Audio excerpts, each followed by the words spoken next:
আজ আমি আলোচনা করব প্রোস্টেট গ্রন্থির বৃদ্ধি সম্পর্কে এবং এই গ্রন্থি বৃদ্ধি পেলেই অপারেশন করতে হবে কিনা। তো প্রোস্টেট গ্রন্থি হচ্ছে একটি সুপারির মতো একটি গ্রন্থি যা মূত্রথলির নিচে ও পায়ুপথের সামনে অবস্থিত। 40 পুরুষের ক্ষেত্রে এটা বড় হওয়া শুরু হয়, কারণ ডাইহাইড্রোটেস্টোস্টেরনের পরিমাণ বেড়ে যায় শরীরে এবং এই গ্ল্যান্ডটা আস্তে আস্তে বড় হয়। তো শতকরা 30% মানুষেরই দেখা যায় প্রোস্টেটিক হাইপারপ্লাসিয়া বা প্রোস্টেটিক এনলার্জমেন্ট থাকে। কিন্তু আমরা এক্ষেত্রে ইউরোলজিস্টরা যেটা করি সেটা হচ্ছে, আমাদের কাছে আসলে আমরা প্রথমে রোগীরা দেখা গেলো একটা আল্ট্রাসাউন্ড করে নিয়ে আসে, যে বলে যে আমার তো প্রোস্টেট গ্ল্যান্ড বড় হয়েছে, আমি কী করব। তো উত্তর হচ্ছে আমরা প্রথমে তার হিস্ট্রি জিজ্ঞাসা করি, সেটার মধ্যে আমরা তার স্কোরিং করি যে তার প্রস্রাব, তার লোয়ার ইউনিটারি সিমটমস কেমন আছে। কিছু আছে অবস্ট্রাকটিভ সিমটম, কিছু ইরিটেটিভ সিমটম, যেমন প্রস্রাবটা তার চিকন বা ধীরগতিত হয় কিনা, তার প্রস্রাব করার সময় থেমে থেমে হয় কিনা এবং গতি কম কিনা, এবং শুরু করতে দেরি হয় কিনা, এবং কখনও প্রস্রাব আটকে গিয়েছিল কিনা।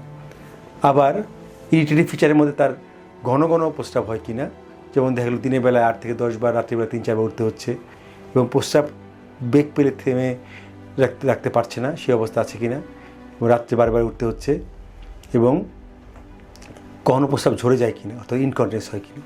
এই সমস্যাগুলো সিভিআইটি আমরা দেখি এবং তাকে আরও অন্যান্য পরীক্ষা করি। বিশেষ করে আরেকটা জিনিস আমাদের মনে রাখতে হবে, যে এক্ষেত্রে প্রোস্টেটাইটিস এবং প্রোস্টেটিক ক্যান্সার কিন্তু আমাদের আলাদা করতে হবে। সেক্ষেত্রে আমরা সিরাম পিএসএ, অন্যান্য পরীক্ষা নিরীক্ষা, আল্ট্রাসোনোগ্রাম করে আমরা ডায়াগনোসিস করি এবং সিভিআইটি দেখি। এই লক্ষণ বা উপসর্গের পরিমাণ দেখে আমরা নির্ধারণ করি যে অনেক সময় শুধুমাত্র লাইফস্টাইল মডিফিকেশন, অর্থাৎ সে পানি কম খাবে, কেগেলস এক্সারসাইজ খাবে, সুষম খাদ্য খাবে এবং মাংসের পরিমাণ পরিহার করবে, মাংস কম খাবে এবং পুষ্টিকর খাবার, শাকসবজি খাবে, চা কফি যত কম খেয়ে পারা যায়, এবং বিশেষ করে সন্ধ্যার পরে পানি খাবে না। তাহলে সিমটম থেকে অনেকাংশে রিলিফ পেতে পারবে। আমরা বলে থাকি 1.5 থেকে 2 লিটার পানি যে খেতে যথেষ্ট।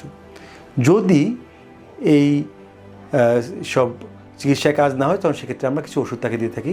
যেমন তাদের সেক্ষেত্রে যদি প্রোস্টেট গ্ল্যান্ডটা 40 গ্রামের নিচে থাকে, শুধুমাত্র তখন আমরা ট্যামসুলোসিন, সিরোডোসিন, আলফ্রোডোসিন ওষুধ জাতীয় দিই। এবং আরেকটা হচ্ছে 5-আলফা হিডারেজ ইনহিবিটর জাতীয় ওষুধ, অর্থাৎ ডুরাস্টেরয়েড বা ফিনাস্টেরয়েড আমরা ব্যবহার করতে পারি। কিন্তু যদি এরপরেও সমস্যা থেকে যায় বা যদি সিমটম স্কোর বেশি হয় বা কমপ্লিকেশন হয়, দেখা গেল তার ঘন ঘন ইউটিআই হচ্ছে, প্রস্রাব জমে গিয়েছে এবং ব্লাডার এবং ইউরেটার এবং কিডনিতে চেঞ্জ হচ্ছে, অর্থাৎ হাইড্রোনেফ্রোসিস হয়েছে, ব্লাডারে ট্রাবেগুলেশন সার্কুলেশন ডায়াবেটিকম ডেভেলপ করেছে, ব্লাডারে স্টোন তৈরি হয়েছে, অনেক সময় ইউরেমিয়া বা রেনাল ফেলিউর পর্যন্ত হয়ে যায়, এবং সে হার্নিয়া, অ্যাসোসিয়েটেড হার্নিয়াও ডেভেলপ করে, যেহেতু তাকে চাপ দিয়ে প্রস্রাব করতে হচ্ছে।